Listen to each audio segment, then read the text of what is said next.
Pero entonces decimos, en relación con la práctica de la discriminación, de la segregación, que es una práctica inmoral porque entorpece e imposibilita la convivencia humana, pero que en términos de un proyecto político de dominación es eficaz, se ha mostrado eficaz.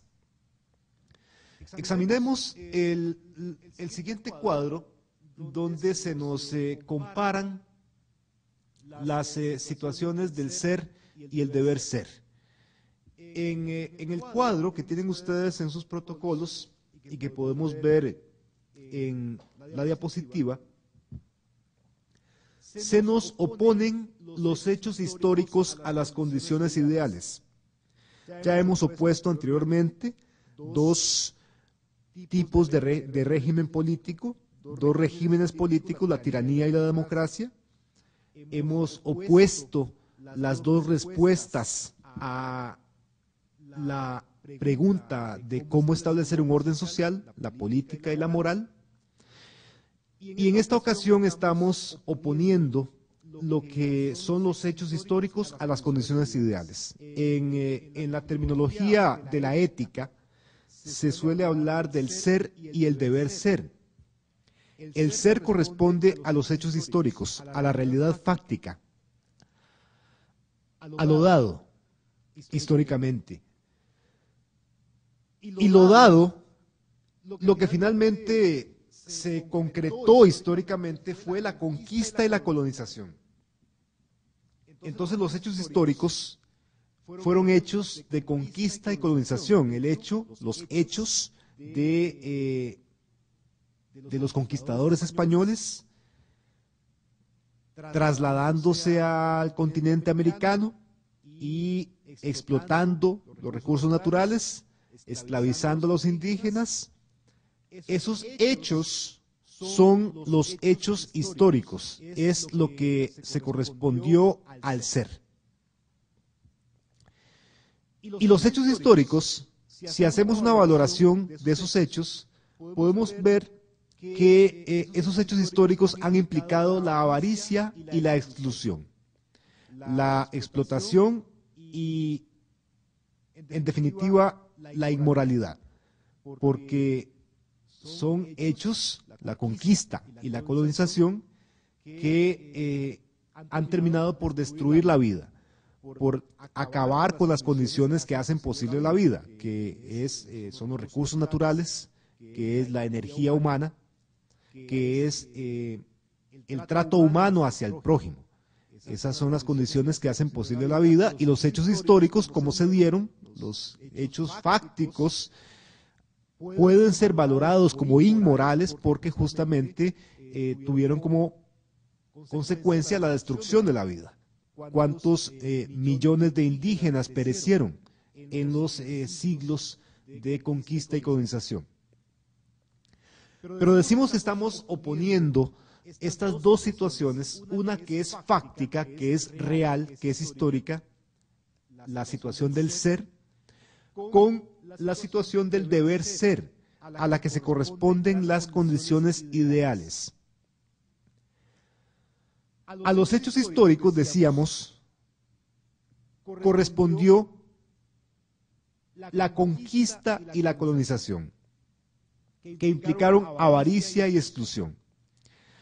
Al deber ser, en cambio, que son las condiciones ideales, es decir, lo que debería ser, a esto se refiere la situación del deber ser, lo que debería ser, las condiciones ideales tienen que ver ya no con la conquista y la colonización, que es lo que se dio, que es lo fáctico, sino que las condiciones ideales se corresponden con Dios y la religión, expresados en esta diapositiva por la figura de San Francisco de Asís. Como ustedes pueden ver, el ser, los hechos históricos, están representados por este soldado medieval armado de una espada y un escudo, que representa justamente esta realidad de conquista y colonización. En tanto que el deber ser está representado en el gráfico por la figura armoniosa de San Francisco de Asís en compañía de las criaturas. Dios y la religión, desde el punto de vista del deber ser, no debieran significar conquista y colonización, no debieran representar ni avaricia ni exclusión, sino que debieran representar amor y convivencia, condiciones que hacen posible la vida y que por ende pueden ser juzgadas o valoradas como acciones morales. Las condiciones ideales, entonces, el deber ser, se refieren al amor y a la convivencia, al dominio del deber, al dominio de la moral, que desde el punto de vista del deber ser, debiera ser la manera en que se instaure un orden social, ya no a través de la espada, sino a través de una convivencia, a través de una práctica antidiscriminatoria, todo lo contrario, una práctica que haga posible la sociabilidad en términos de convivencia, en términos de coexistencia armoniosa, paradigma de la cual es el Santo de Asís. Entonces decimos que la conquista y la colonización son ejemplos históricos de una forma de establecer un orden político más bien despótico, más bien tiránico y por ende inmoral, en tanto que cuando hablamos de condiciones morales, condiciones ideales de existencia, hablamos de un orden moral, en el sentido de que hace posible la vida. En tal sentido decimos, y a diferencia de Ginés de Sepúlveda, encontramos contemporáneamente la figura de Bartolomé de las Casas, quien se pronunció en defensa de los indígenas que estaban siendo explotados en ese proceso de conquista y colonización. Para Bartolomé de las Casas, lo moral era respetar la humanidad y la cultura de los indígenas que, aun cuando no compartieran la fe, el credo cristiano, no por eso dejaban de ser criaturas de Dios, en definitiva no por eso dejaban de ser seres humanos y debían ser por ende tratados con la dignidad con que se trata al prójimo, que es el trato que se le dispensa a otro yo. El prójimo es un alter ego, es necesario verlo en esos términos, cuando desde prácticas segregacionistas se le rebaja, entonces justamente lo que se hace es despojarlo de la humanidad, despojarlo de esa humanidad que lo pone a mi misma altura y me impediría, por ende, rebajarlo. Decimos que en prácticas segregacionistas, discriminatorias, encontramos en definitiva lo atópico, lo absurdo. Se trata del significado del término atopon, un término griego que significa aquello que está fuera de lugar y que es una metáfora para expresar lo incomprensible, lo que no encaja en nuestros esquemas de entendimiento. Es incomprensible, por ende, por ejemplo, que un Dios de amor justifique actos de inhumanidad, como el Dios que sirvió de pretexto para la conquista y la colonización de América. Incomprensibles, paradójicas, contradictorias, atópicas, son prácticas o son expresiones como guerra santa, como armas para la paz, torturar en defensa de la seguridad, pena de muerte para el asesino. Decimos que son términos atópicos porque expresan una paradoja, una contradicción, que hace que no seamos capaces de colocar esas expresiones en esquemas de entendimiento. Son expresiones que carecen de lógica, porque en definitiva expresan una realidad inmoral, una realidad antiética.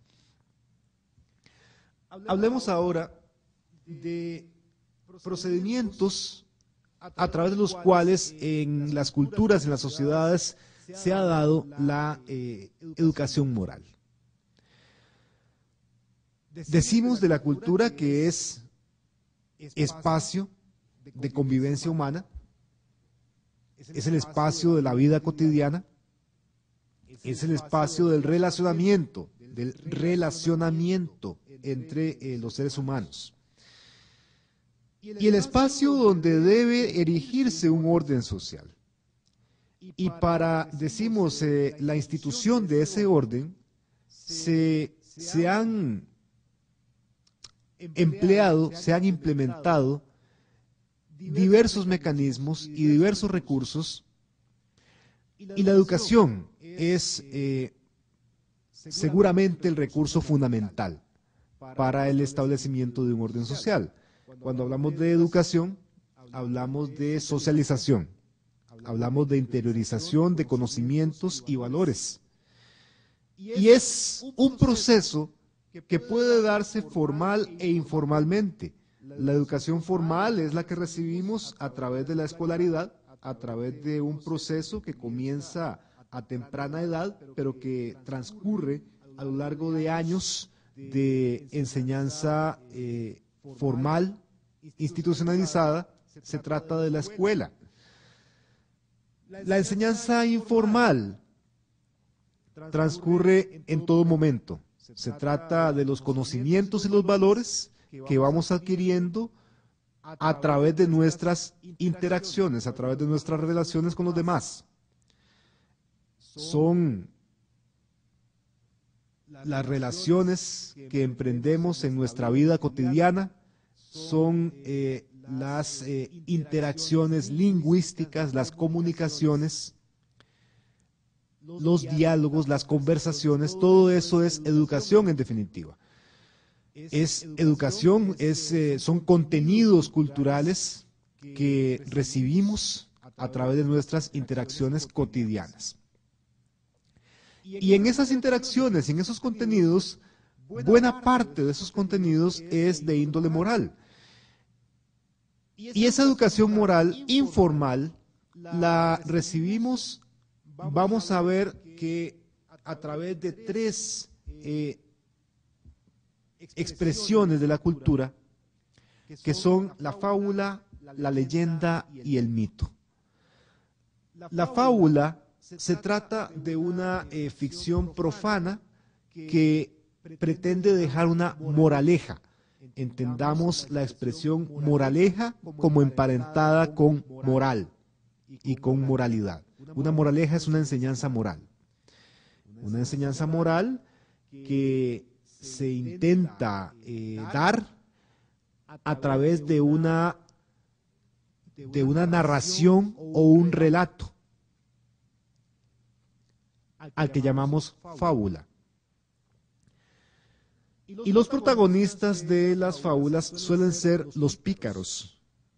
El caso más inmediato en que podemos pensar es en los cuentos de la tía Panchita, de nuestra Carmen Lira, que narra las aventuras de Tío Conejo, Tío Coyote, etcétera, todos sus personajes que a través de sus acciones narran una fábula que en definitiva deja una enseñanza moral, una moraleja. Esa es una manera en que las sociedades transmiten contenidos morales, una educación moral a través de fábulas. Fábulas que cuentan nuestros escritores, nuestros padres, nuestros abuelos, y de esa manera educan a las personas, les transmiten enseñanzas morales, contenidos, valores, a través de fábulas. O a través de leyendas, por ejemplo. Y en las leyendas vamos a encontrarnos también con personajes y protagonistas. Si los pícaros protagonizaban las fábulas, son los héroes quienes van a protagonizar las leyendas. Una leyenda vamos a entenderla como un relato de hechos históricos o presumiblemente históricos, pero que han sido adulterados por la imaginación popular.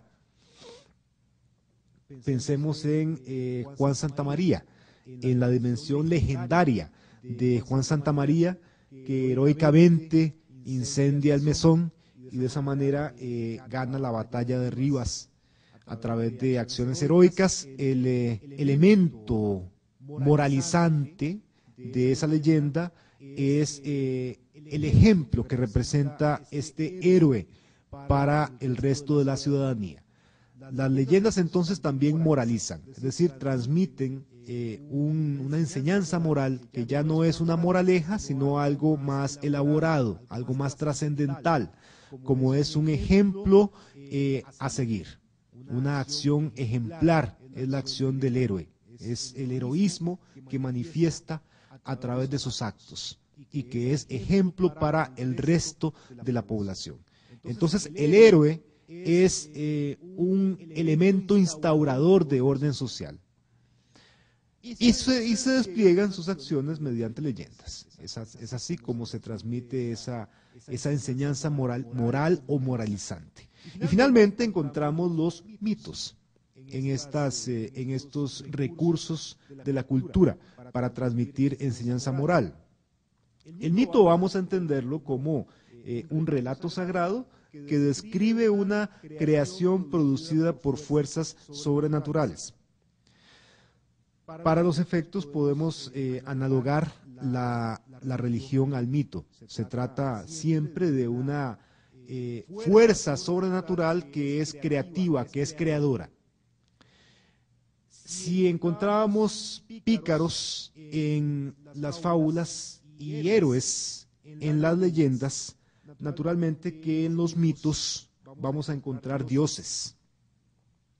Y los dioses van a ser el elemento ejemplar para los seres humanos. Es a través de esta acción de fuerzas sobrenaturales como es creada nuestra realidad, nuestro mundo. Y la enseñanza moral que dejan los mitos es la enseñanza del ejemplo, de una acción ejemplar. Entonces decimos de estas tres narraciones, fábulas, mitos y leyendas, que transmiten una educación moral. Y en este punto conviene recordar la diferencia que hemos tratado de establecer desde el comienzo entre ética y moral. De la moral venimos diciendo en estos minutos que se trata de una respuesta a la pregunta por la necesidad de establecer un orden social. ¿Cómo establecer un orden social? A través de la persuasión, a través de la educación, a través de la inducción, a través de la conciencia del deber. En eso consiste la moral. Y a eso contribuyen las fábulas, las leyendas y los mitos, al establecimiento o a la interiorización de contenidos culturales, conocimientos y valores que permitan sostener un orden social, que hagan posible a su vez la convivencia. Se trata, no obstante, de una moralización o una educación moral que no pasa ni por el juicio ni por la reflexión. Eso es lo que encontramos en fábulas, leyendas y mitos. Una forma de transmisión de contenidos y valores, pero que no es reflexiva ni juiciosa, sino que apela al inconsciente, apela a que las personas van a recibirla pasivamente. Ahí encontramos entonces una forma de diferenciar la moral de la ética, porque decimos de la ética, hemos dicho que se trata de un estudio filosófico de la moral. La moral es entonces un mecanismo a través del cual los actos humanos son normados, son reglados para hacer posible la convivencia. Pero esa reglamentación de la conducta humana no necesariamente es una reglamentación reflexiva, sino que está basada en la costumbre, está basada en la moraleja, está basada en la interiorización, no necesariamente reflexiva. En tanto que en la ética vamos a encontrar ahí sí una deliberación y un cuestionamiento constante acerca de estos contenidos cognitivos y axiológicos que encontramos en la moral, porque decimos de la ética que es el estudio de la moral.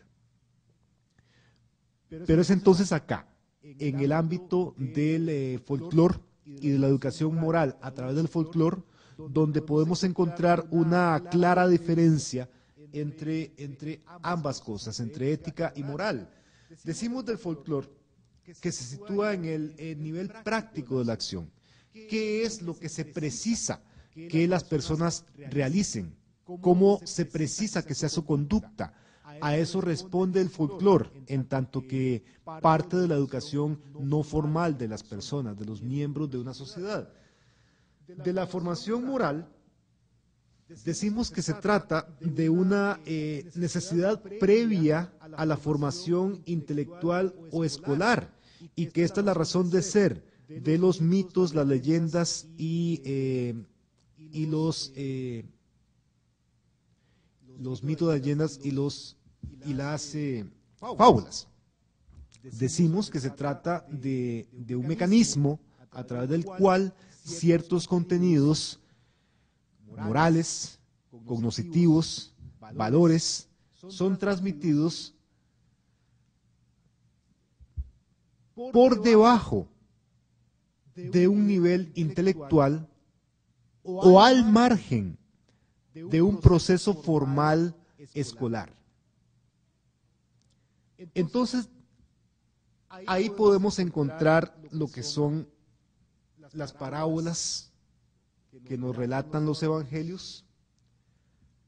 Se trata de una forma de instrucción moral para los humildes, que responde, decimos, a un nivel práctico de la acción, que es o suele ser irreflexivo, que es una necesidad previa a la formación intelectual o escolar, y que nos permite, en definitiva, diferenciar entre la formación moral y la formación ética. De la ética, hemos dicho, se trata ahí sí de una reflexión sistemática y deliberada sobre estos mismos contenidos. A la ética le interesará, por ende, distinguir claramente la moral de otras instituciones, como por ejemplo la política. Hemos venido diciendo que moral y política son dos respuestas a la necesidad de establecer un orden social de convivencia. Es de interés para la ética diferenciar entre estas dos respuestas, la respuesta moral y la respuesta política, la respuesta que apuesta por la coacción y la respuesta que apuesta por la persuasión. Y no obstante, encontramos también en el plano del ser, de las condiciones históricas, de las condiciones reales, de los hechos dados, encontramos muy frecuentemente una confusión entre moral, religión y política. Una confusión que es deliberada, que es forzada por ciertos grupos de poder para justificar o legitimar su propia posición de poder. Vamos a analizar estos tres distintos órdenes. En el orden de la moral, lo que encontramos son costumbres, normas y valores que decimos favorecen la convivencia humana. Son contenidos que conservan y mejoran la vida humana en términos de su convivencia. Y se refieren a acciones que pueden ser juzgadas o calificadas o valoradas en términos del bien y el mal. Una acción moral es una acción buena. Una acción inmoral es una acción mala. En el orden de la religión, por otro lado, lo que encontramos es la vivencia comunitaria de una fe o un credo que se organiza institucionalmente como iglesia.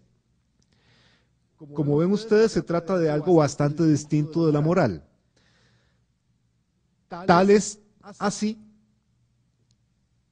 que los actos, las acciones, las relaciones, las interacciones que se dan en un contexto religioso no caben juzgarse o calificarse en términos de buenas o malas, sino que los valores son otros.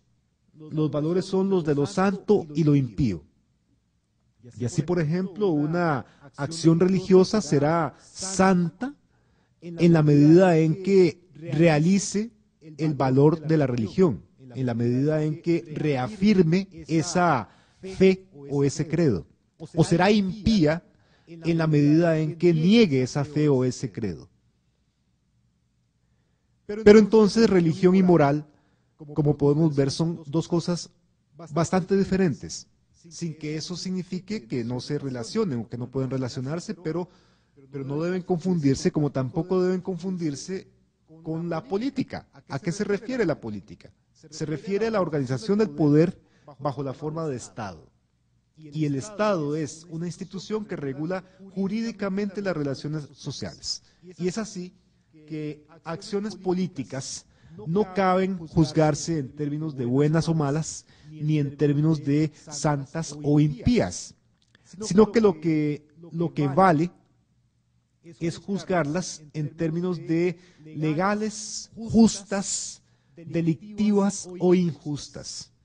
Tres órdenes entonces que son distintos y que no debieran confundirse, pero que suelen confundirse cuando en determinados regímenes políticos, por ejemplo, las clases dominantes sostienen su dominación, sostienen su poder, haciendo creer al pueblo que lo bueno, santo, justo y legal es lo que sostiene al sistema social establecido. Es decir, que el sistema social, tal y como está establecido, no solamente es legal desde el punto de vista de la política, sino que además es bueno y santo.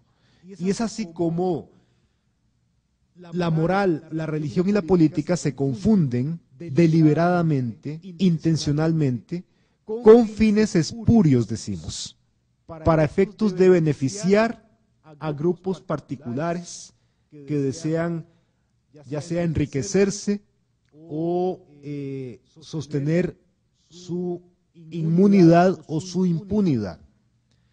Se trata de un mecanismo de dominación. Esta, decimos, confusión entre moral, religión y política. Finalmente, en relación con la enseñanza moral transmitida cultural o popularmente, decimos que también en la moral podemos encontrarla en determinados libros sagrados. Toda cultura tiene textos que son fundamentales desde el punto de vista de la religión. En el cristianismo tenemos la Biblia, evidentemente, y en estos libros encontramos también enseñanzas morales, de una moral prescriptiva. Decimos que esa transmisión de contenidos morales responde a una necesidad social que es previa a la transmisión de enseñanzas de otra índole, a la formación intelectual. La formación moral es previa a la formación intelectual. Y es así como en los libros que se consideran sagrados y fundamentales de ciertas religiones, encontramos también enseñanzas morales del tipo de una moral prescriptiva, en el sentido de que se trata de una moral que indica cuál es la acción debida, cuál es la acción a seguir. Se trata, en definitiva, de una defensa del modelo de sociedad establecido. Y por eso es que en esta defensa, lo bueno y lo malo se identifica con lo que dicen las autoridades, sean estas autoridades políticas o religiosas o económicas. De nuevo encontramos una diferencia entre ética y moral cuando caemos en la cuenta que desde la reflexión ética es posible cuestionar esa moral prescriptiva que encontramos en estos textos considerados sagrados. Muy bien, vamos a retomar la videoconferencia del día de hoy, en la que venimos hablando acerca de la moral en el contexto de la vida cotidiana, en el contexto de la cotidianeidad, que como hemos indicado ya es un contexto diverso, abarca una gran cantidad de espacios, abarca el trabajo, la cultura, las relaciones sociales. Uno de estos espacios de la vida cotidiana es el espacio de la sexualidad. Ahí también vamos a encontrar la moral. Vamos a encontrar la moral en el espacio de la sexualidad como uno de los espacios que pertenecen a la vida cotidiana. Cuando hablamos de sexualidad, entonces, y en relación con la moral, vamos a entender que se trata también de una realidad diversa. Hay diversos componentes que forman la sexualidad y estos componentes, algunos de estos componentes son el amor, el erotismo, la genitalidad, la reproducción, la excitación, el deseo, el placer, la afectividad. Del sexo, vamos a decir que se trata de un aspecto central del ser humano. Es la forma primaria de relación humana, es una fuerza de atracción, unión, reproducción, goce, vida. La pregunta es qué relación podemos hallar entre moral y sexualidad. Si caemos en la cuenta de que la sexualidad es o hace posible la vida en la medida en que es esta forma primaria de relación humana, en la medida en que se trata de una fuerza de atracción, entonces vamos a hallar ahí una coincidencia entre la moral y la sexualidad, porque de la moral venimos diciendo que se trata de una de las respuestas al establecimiento de un orden de convivencia, un orden convivencial. Es a través de la persuasión del deber ser, la conciencia del deber ser, que se hace posible la convivencia, la colaboración, en definitiva la vida. Y hemos estado manifestando acá acerca del sexo, de la sexualidad en la diversidad de sus componentes, que tiene una función idéntica a la moral. Hace posible la vida, la conservación de la vida, la reproducción, el sentido de la vida. Cuando hablamos de sexualidad, entonces, estamos hablando también de moralidad. Estamos diciendo que la sexualidad tiene un contenido moral. Y recordemos que cuando hablamos de moralidad, hablamos de valores y que los valores de la moral son el bien y el mal. La moralidad, entonces, califica a la sexualidad como un fenómeno que pertenece a la esfera del bien, en el sentido de que hace posible la vida. ¿En qué sentido entonces podemos decir de la sexualidad que es algo malo, como suele juzgársele tan comúnmente en la vida cotidiana? En efecto, vamos a ver que hay una serie de prejuicios, de estereotipos, de mitos que hacen que la sexualidad posea una connotación negativa en una sociedad como la nuestra. Pero con el autor de nuestra unidad didáctica y recordando una cita que podemos ubicar en la página 276, podemos juzgar en qué sentido puede decirse del sexo que es algo malo o pecaminoso. Dice el autor de nuestra unidad didáctica en la página 276, el sexo solo se califica de pecaminoso cuando es frívolo. Se trata de una afirmación aguda si reparamos en el significado de la palabra frívolo. Frívolo es sinónimo de superficial, insustancial, vacío, estéril. Y efectivamente la sexualidad es frívola, o sea, mala, inmoral, pecaminosa, cuando adquiere estas características: superficialidad, insustancialidad, vacío, esterilidad. En ese sentido, la sexualidad se hace inmoral. ¿Y cuando la sexualidad se torna algo frívolo? Hay tres posibilidades. La sexualidad se torna frívola cuando se la reduce a genitalidad, por ejemplo, cuando se la mercantiliza o cuando se la mediatiza. Recordemos a qué se refiere la sexualidad. Se refiere a una diversidad de componentes. Abarca el amor, el erotismo, la genitalidad naturalmente, pero además el deseo, el placer, la afectividad. A esto se refiere la sexualidad y no meramente a genitalidad o a mercancía o a medio. Y entonces es posible juzgar que la sexualidad es mala, inmoral, pecaminosa, si se la reduce a genitalidad. Ahora, cuando se la reduce a genitalidad, cuando se identifica sexualidad con genitalidad, se está incurriendo en una forma de castración humana, porque se está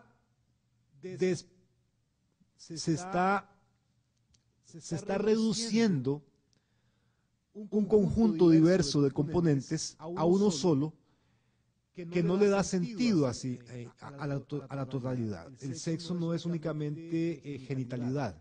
La genitalidad es una dimensión de la sexualidad.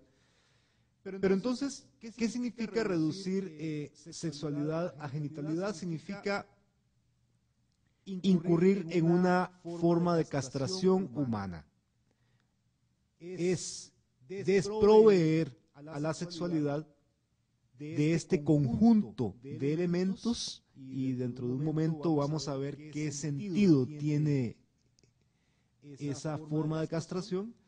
Digo conjunto de elementos, conjunto integral de elementos que le dan su sentido pleno a la sexualidad como elemento central de la vida humana. Entonces se hace frívola la sexualidad si se la reduce o identifica con genitalidad. No solamente los genitales son sexo. El sexo es un conjunto de elementos diversos. A partir de su reducción a genitalidad, podemos ver un proceso a través del cual la sexualidad se mercantiliza y empieza a circular como pornografía y prostitución. Una forma de mercancía que consiste en hacer uso del cuerpo humano en función del dinero. Y vemos ahí también una forma de inmoralidad, una forma en que cabe entender el contenido moral de la sexualidad, en este caso un contenido inmoral. Primero se la ha reducido a genitalidad, luego se la ha mercantilizado. Se convierte el cuerpo humano en una mercancía que circula en un mercado como cualquier otra mercancía. Y en tercer lugar, se puede entender una dimensión moral negativa de la sexualidad si ésta se mediatiza, si se hace uso de la sexualidad como medio de placer egoísta, como una forma de procurarse un placer propio sin ningún interés por el prójimo, haciendo del prójimo un medio, un instrumento en función del propio placer o del propio bienestar. Y ahí encontramos ejemplos como el del sádico, el violador, el manipulador. Casos en los que la sexualidad es desprovista de la inmensa mayoría de sus componentes integrales, es reducida a uno solo, y en esa reducción encontramos una fuerte carga inmoral. Porque recordemos, moral es lo que hace posible la vida, inmoral es lo que entorpece la vida, por medio de entorpecer las relaciones humanas. La convivencia, en definitiva. Pero decíamos, ¿qué razones hay detrás de este proceso en el que la inmensa mayoría de los componentes que forman la sexualidad humana se reduce a uno solo de ellos, la genitalidad.